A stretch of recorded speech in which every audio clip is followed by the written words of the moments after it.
रमन अपनी नाव लेकर गहरे समंदर से मछली पकड़ने निकला था। समंदर की लहरें तेज थी, लेकिन उससे भी ज्यादा तेज लहरें रमन के दिल के अंदर चल रही थी। आज मेरी बीवी ने साफ साफ कह दिया है, घर में पैसा नहीं आएगा तो वो मुझे छोड़कर चली जाएगी। अब मैं कहाँ से लाऊं ज्यादा पैसा? हूँ तो मैं एक साधारण मछुआरा ही ना। मुझे तो शादी ही नहीं करनी चाहिए थी। एक गरीब को कभी भी शादी नहीं करनी चाहिए। ये बोलकर रमन ने समंदर के पानी में अपना जाल फेंका, लेकिन उस जाल में मछली की जगह लकड़ी के टुकड़े और लोगों की फेंकी हुई चीजें फंस गयी। हे ऊपर वाले, यहाँ तो गंदगी ही गंदगी है। मछली का तो नाम और निशान नहीं है। अब मैं क्या करूँ? रमन लगा रहा। दोपहर में 12 बज चुके थे, लेकिन रमन की नाव में एक भी मछली नहीं थी। रमन परेशान हो गया। उधर उसके घर में उसकी बीवी उसका इंतजार कर रही थी। वो बहुत गुस्से में थी। दोपहर के 12 बज चुके हैं, अभी तक ये आदमी घर नहीं लौटा। मैं क्या हमेशा भूखी ही रहूंगी? शादी से पहले कितने सारे वादे किए थे इस आदमी ने। कहता था कि मुझे रानी बनाकर रखेगा, अब तो नौकरानी बनकर रह गई हूँ मैं। आज आने दो इसे। आज ही मैं उससे रिश्ता खत्म कर दूंगी। जितना वक्त बीतता जा रहा था, अनुराधा का गुस्सा उतना ही बढ़ता जा रहा था। उधर दोपहर के 2 बजे भी रमन को मछली नहीं मिली। नाव में सवार होकर रमन बहुत दूर चला गया। तभी रमन ने देखा कि एक जगह पर छोटी सी नदी आकर समंदर से मिली है। ये कौन सी जगह है? मैंने तो ये नदी कभी भी नहीं देखी। लगता है बहुत दूर चला आया हूँ। खैर, इस नदी में जाकर देखता हूँ, शायद कुछ मछली मिल जाए। रमन उस अनजान नदी में चला गया। कुछ दूर जाते ही किसी बच्ची के चिल्लाने की आवाज आई। बचाओ बचाओ, कोई मुझे बचाओ। नदी के दोनों तरफ जंगल ही जंगल था, इसीलिए इस चिल्लाने की आवाज सुनकर रमन हैरान रह गया। अरे, इस सुनसान जंगल में चिल्ला कौन रहा है? जरा जाकर देखूं तो सही।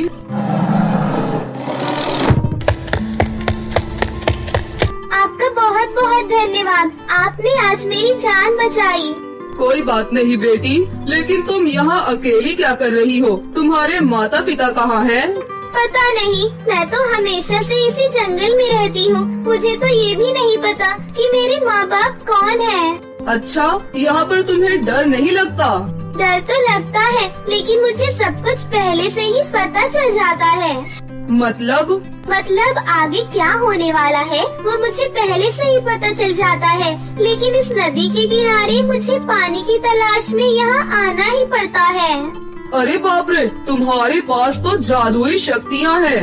आपने मेरी जान बचाई है, इसीलिए मैं भी आपको एक बात बताना चाहती हूँ। इस राज्य में दुश्मन राजा ने एक जासूस को भेजा है। वो जासूस राजमहल के पास ही जंगल में एक झोपड़ी बनाकर रह रहा है। ये बात महाराज को बता देना, इसके बदले आपको महाराज से धन दौलत मिलेगी। रमन की जगह कोई और होता तो शायद इस बच्ची की बातों पर यकीन ना करता, लेकिन रमन साफ दिल का था, इसलिए उसने इस लड़की पर विश्वास किया और कहा, हाँ, मुझे पैसों की बेहद जरूरत है। बेटी, तुम्हारे माँ बाप नहीं है और मेरी कोई संतान नहीं है। तुम मेरी बेटी की तरह हो। तुम मेरे साथ चलो, मेरे साथ मेरे घर में रहोगी। सच? आप सच कह रहे हैं क्या? हाँ, सच कह रहा हूँ, चलो मेरे साथ। रमन ने उस लड़की का नाम प्रिया रखा और उसे लेकर घर लौट आया। घर में उसकी बीवी गुस्से से आग बबूला हो गई। आओ, इतनी देर लग गई आने में, और ये किसे ले आए हो? कौन है ये लड़की? ये आज से हमारी बेटी है अनुराधा। बेटी, यहाँ खुद के खाने का ठिकाना नहीं है और तुम एक बच्ची को ले आए। दिमाग ठीक है या तुम्हारा? पैसे कहाँ है हमारे पास? पैसों की चिंता तुम मत करो, पैसे तो मैं अभी महाराज से लाता हूँ। तुम इस बच्ची को संभालो। प्रिया को अनुराधा के हाथों में सौंपकर रमन महाराज के पास चला गया और प्रिया ने जो कहा था वही महाराज से कह दिया। तो ये बात है, मेरे राज्य में दुश्मन का जासूस, लेकिन मेरे सिपाहियों ने तो मुझे ऐसा कुछ भी नहीं कहा। उन्हें पता नहीं है महाराज, लेकिन मुझे पता है। ठीक है, मैं अभी सिपाही भेजता हूँ जंगल में। तुम्हारी बात सच निकली तो मैं तुम्हें 1000 सोने के सिक्के दूंगा। महाराज ने जंगल में सिपाही भेज दिए और सच में वहाँ दुश्मन राज्य का जासूस पकड़ा गया।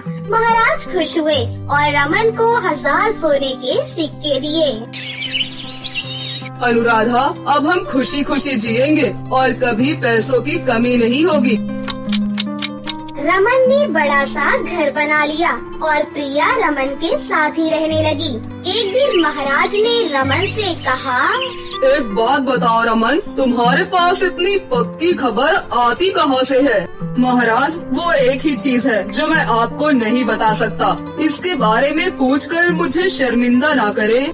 अनुराधा ने ये एक ही बात रमन को सिखा दी थी, इसीलिए रमन ने महाराज को प्रिया के बारे में नहीं बताया और महाराज इसी बात से गुस्सा हो गए। शाम को रमन जब घर लौट आया तब महाराज ने एक सिपाही से कहा, उस 2 कौड़ी के मछुआरे की इतनी हिम्मत कि मुझे मना कर दे, इसे तो मजा चखाना ही होगा। तुम इस पर नजर रखो और पता लगाओ कि इससे सब कुछ पहले से ही पता कैसे चल जाता है। जी महाराज, आप निश्चिंत रहिए।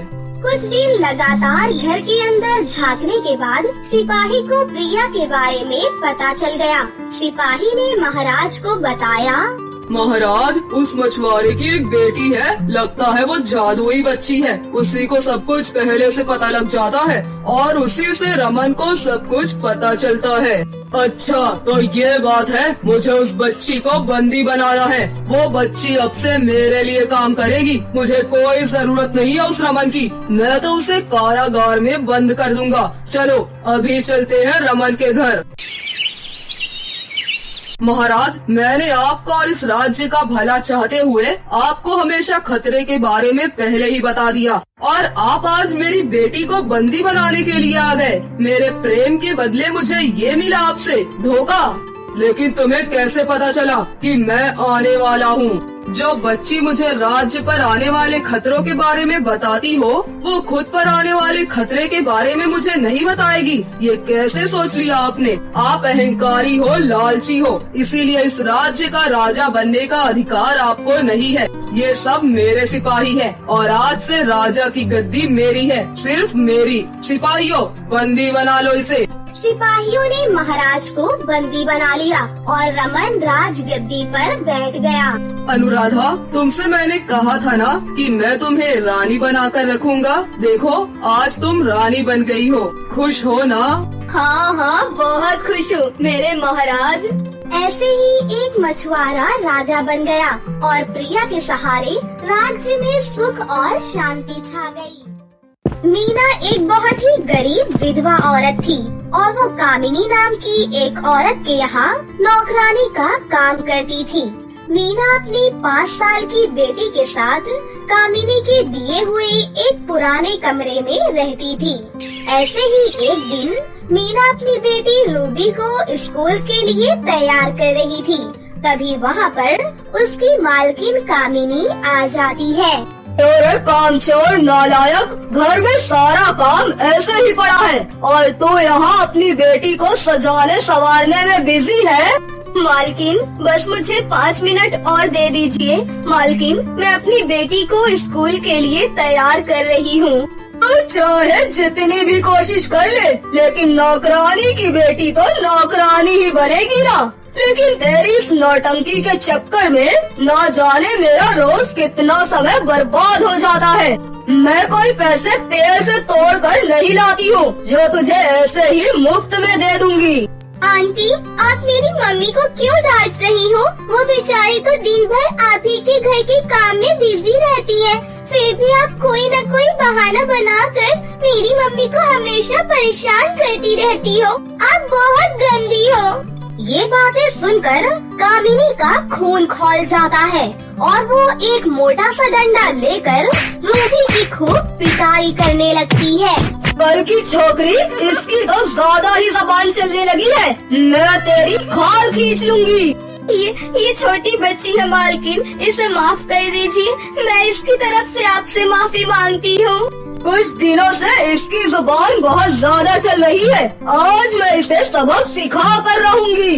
इसके बाद कामिनी रूबी का स्कूल बैग उठाकर उसे जलते हुए चूल्हे में फेंक देती है।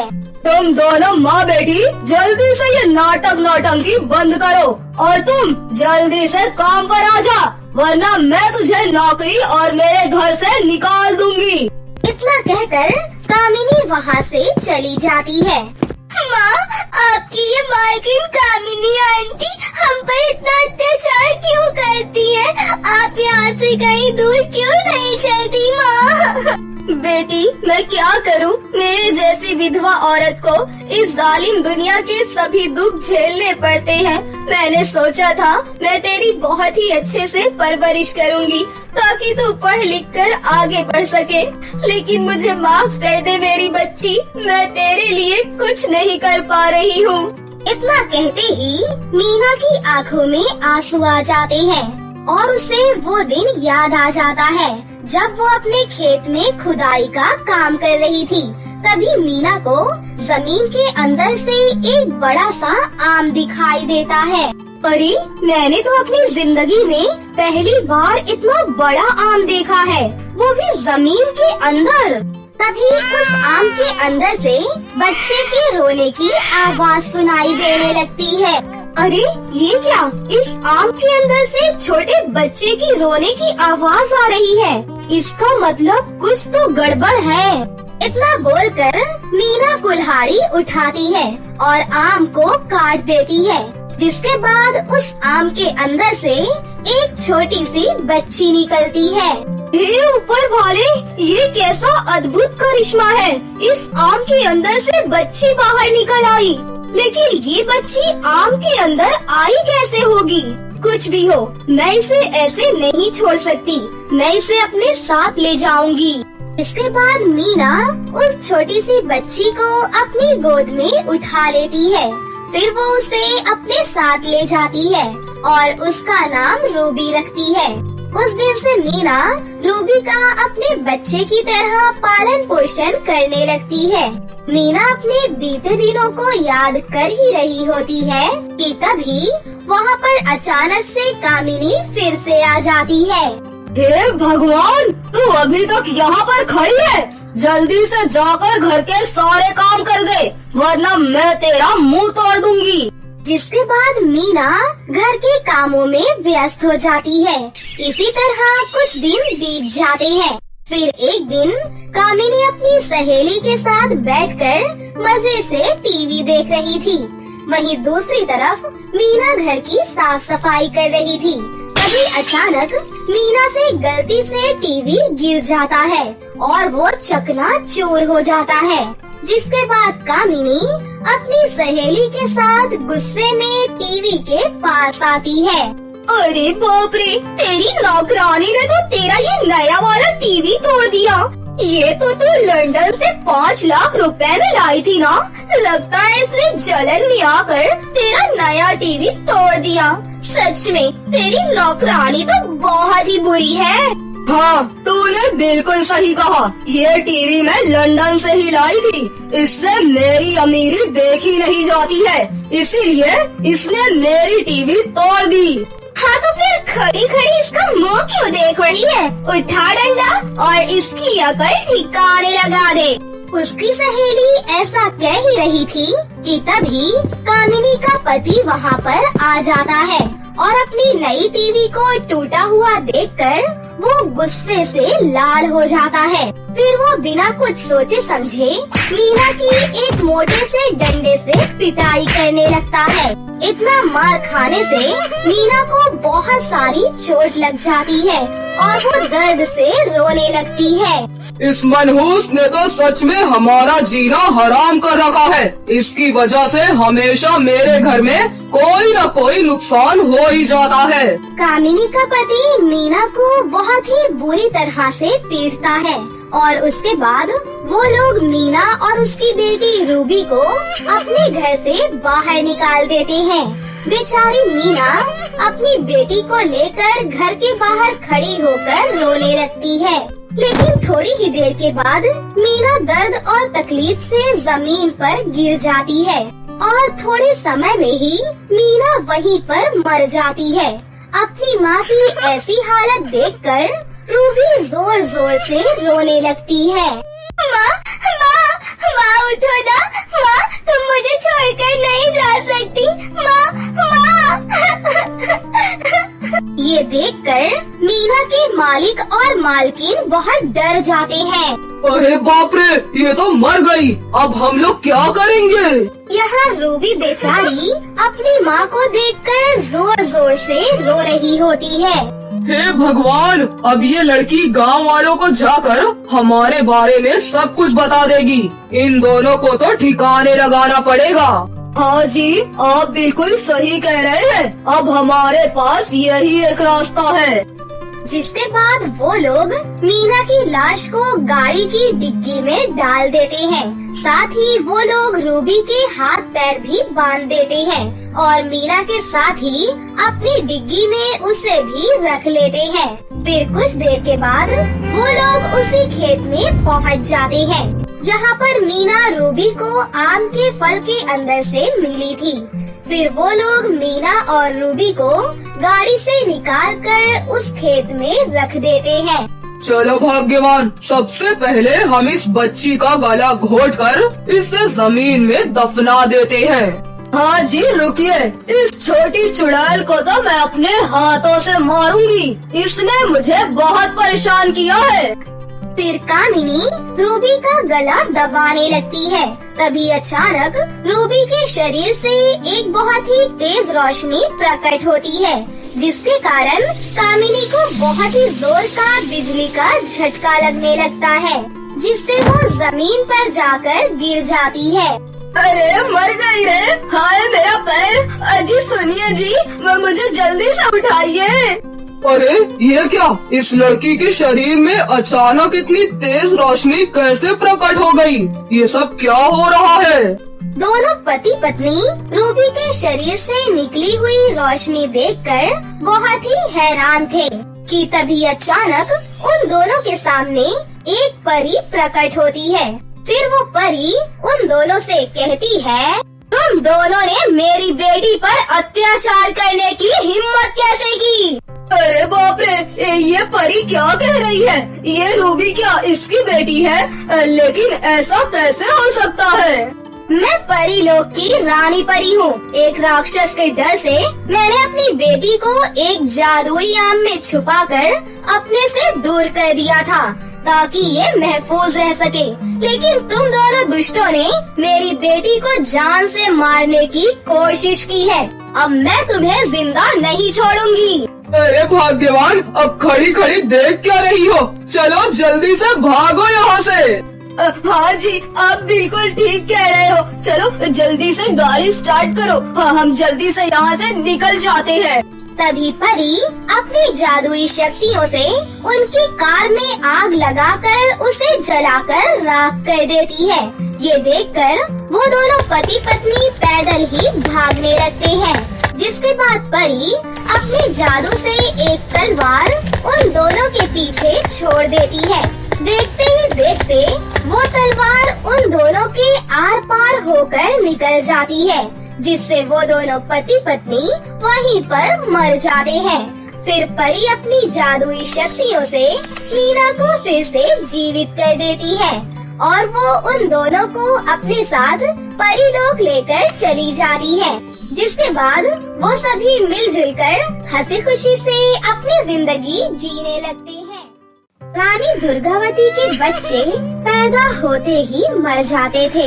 इस बात से रानी दुर्गावती बहुत दुखी रहती थी। एक बार फिर से रानी दुर्गावती माँ बनी, पर ये तुम क्या कह रही हो दासी? रानी दुर्गावती ने एक अपाहिज कन्या को जन्म दिया है जिसके दोनों हाथ खराब हैं। ये नहीं हो सकता। मैं एक अपाहिज लड़की को अपने महल में नहीं रहने दे सकता। आसपास के राजा महाराजा मेरी खिल्ली उड़ाएंगे। रानी दुर्गावती के होश में आने से पहले मुझे इस बच्ची को ठिकाने लगाना होगा। मैं एक अपाहिज लड़की को अपनी बेटी कभी नहीं मान सकता। आपने बुलाया महाराज? सेवक, इस कन्या को ले जाकर नदी में बहा दो और किसी को कानो कान इस बात की खबर ना हो। राजा रंजीत सिंह के कहने पर सेवक कन्या को एक टोकरी में रखता है और उसे नदी में बहा देता है। रानी दुर्गावती को राजा रंजीत सिंह झूठ बोल देता है कि कन्या मरी हुई पैदा हुई है, जिस पर रानी खूब फूट फूट कर रोने लगती है। उधर कन्या जिस नदी में बहती हुई जा रही थी, उसी नदी पर राजा रंजीत सिंह के महल का राजधोबी भी राजमहल के कपड़े धो रहा था। अरे ये बच्चे के रोने की आवाज कहाँ से आ रही है और ये तैरता हुआ क्या आ रहा है? अरे ये तो कोई बच्चा रोता दिखाई दे रहा है। हे भगवान, पता नहीं इस बच्चे को किसने बहा दिया।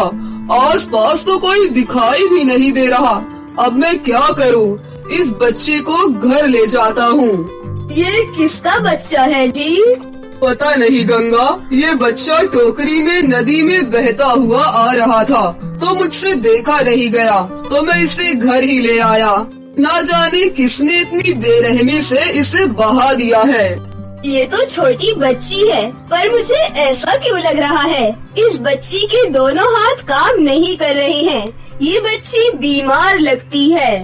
गंगा, हमारी भी तो कोई संतान नहीं है। हम इसे ईश्वर की मर्जी समझकर अपना लेते हैं, पर इसके दोनों हाथ ठीक कैसे होंगे?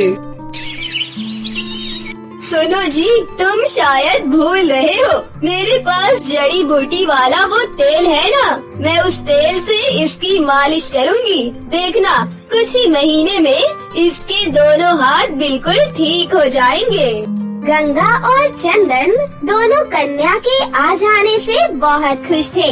गंगा उस बच्ची को ठीक करने में दिन रात एक कर देती है। जड़ी बूटी वाले तेल की मालिश से धीरे धीरे कन्या के दोनों हाथ ठीक हो जाते हैं। ऐसे ही कुछ साल बीत जाते हैं। गंगा, तुम्हारी मेहनत और लगन से आज हमारी नीलम बिटिया के हाथ बिल्कुल ठीक हो गए हैं। इस बच्ची के आ जाने से तो मानो जीवन में नई उमंग लौट आई है। इसे मैंने नहीं, भगवान ने ठीक किया है। उनकी जैसी मर्जी होती है, हमारे साथ वैसा ही होता है। और हमारी नीलम बिटिया है कहाँ? सुबह से नजर नहीं आ रही। तुम्हें पता तो है, उसे बस एक ही काम है, उसके अशोक चाचा के पास गई होगी। पता नहीं इस लड़की को घुड़सवारी और निशानेबाजी का शौक कहाँ से पनप रहा है। एक वो लकड़ी का धनुष बाण तुमने दशहरे पर खरीद कर दे दिया था, बस उसे ही लिए घूमते रहती है। पता नहीं हमारी बिटिया में ये राजाओं वाले शौक कहाँ से आ गए हैं। चंदन, हमारी नीलम बिटिया बड़ी होनहार है। बाबा, आपको पता है, आज अशोक चाचा मुझे दूर राजमहल तक घुड़सवारी और तीरंदाजी सिखाने लेकर गए थे।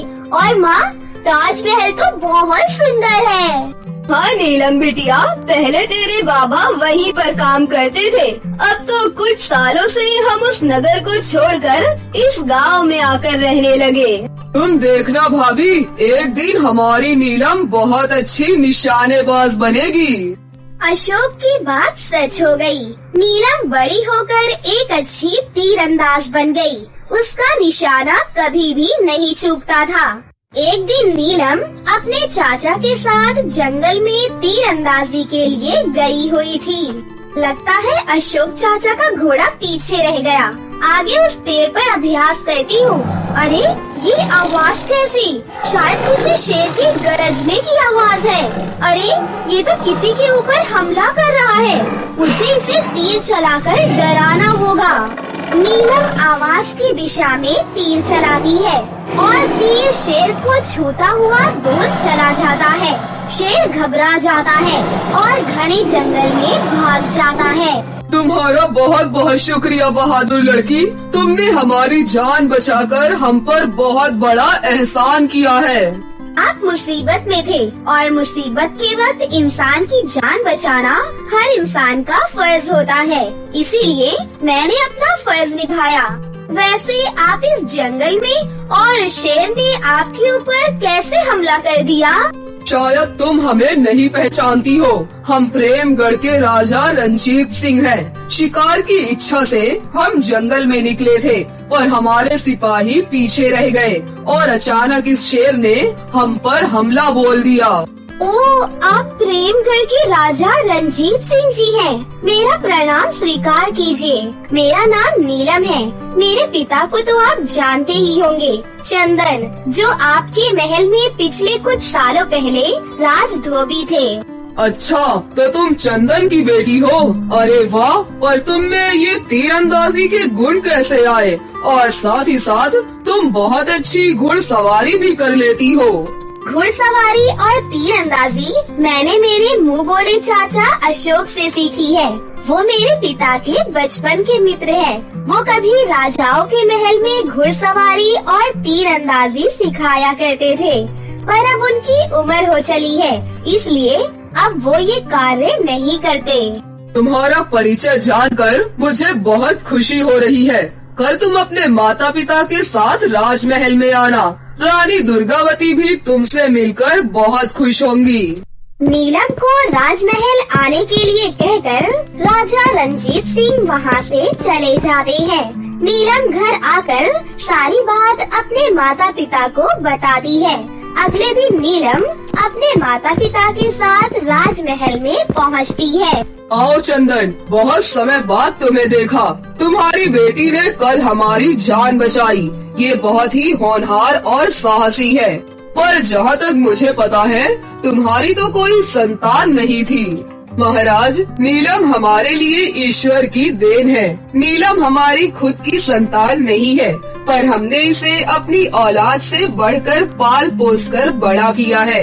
एक दिन जब मैं नदी पर कपड़े धो रहा था, तब चंदन राजा रंजीत सिंह को उस दिन की सारी घटना बताता है, जिसे सुनकर रंजीत सिंह चौंक जाता है और अचानक से उसके मुंह से एक ही बात निकलती है। पर वो बच्ची तो अपाहिज थी और उसके तो दोनों हाथ खराब थे। महाराज, ये बात सच है कि जब हमें नीलम मिली थी तब इसके दोनों हाथ कमजोर थे और ठीक से हिल डुल भी नहीं रहे थे, पर मैंने दिन रात एक करके नीलम के दोनों हाथ ठीक कर दिए। पर आपको ये सब कैसे पता महाराज? गंगा बिल्कुल सही कह रही है महाराज। आप ये बात कैसे जानते हैं? यहाँ से जाने के बाद चंदन तो आपसे कभी मिला ही नहीं। क्योंकि नीलम हमारी बेटी है। जब ये पैदा हुई थी तो उसके दोनों हाथ खराब थे और मैंने इसे अपाहिज समझकर सेवक के हाथों नदी में बहा दिया था। मैंने कैसा पाप कर दिया, जिस बच्ची को मैंने नदी में मरने के लिए बहा दिया, आज उसी ने मेरी जान बचाई। मैं तो पिता कहलाने के लायक भी नहीं हूँ। आपने अपनी ही बेटी को नदी में बहा दिया। आपने मुझसे कहा कि हमारा बच्चा मरा हुआ पैदा हुआ था। आपको इतना बड़ा पाप करते जरा से भी शर्म नहीं आई? हमें माफ कर दो रानी दुर्गावती, हम तुमसे भी क्षमा मांगते हैं। अपने पिता को क्षमा कर दो बेटी। महाराज, आप हमारे राजा हैं और राजा कभी अपनी प्रजा से क्षमा नहीं मांगता। आपने मुझे इतने सम्मान से राजमहल में बुलाया, मेरे माता पिता का आदर सत्कार किया। मेरे लिए यही काफी है। इतना आदर सत्कार करने के लिए शुक्रिया। माँ बाबा, अब हमें चलना चाहिए। अरे नहीं बेटी, ऐसा मत करो। इतने सालों के बाद तो तुम हमें मिली हो। अब हमें छोड़कर मत जाओ बेटा, हमारे साथ इसी राजमहल में रहो। पहले तो नीलम मना कर देती है, लेकिन रानी दुर्गावती और राजा रंजीत सिंह के बार बार कहने पर आखिरकार नीलम महल में रहने के लिए मान जाती है और अपने पिता को भी माफ कर देती है। फिर नीलम अपने गरीब माता पिता के साथ राजमहल में ही हंसी खुशी से रहने लगती है। तो दोस्तों, कैसी लगी आपको हमारी ये कहानी? अगर आपको हमारी कहानी अच्छी लगी हो तो इसे जरूर लाइक करें। साथ ही हमारे चैनल को सब्सक्राइब भी कर लें और बेल आइकन को दबाना ना भूलें। मिलते हैं अगली वीडियो में। धन्यवाद।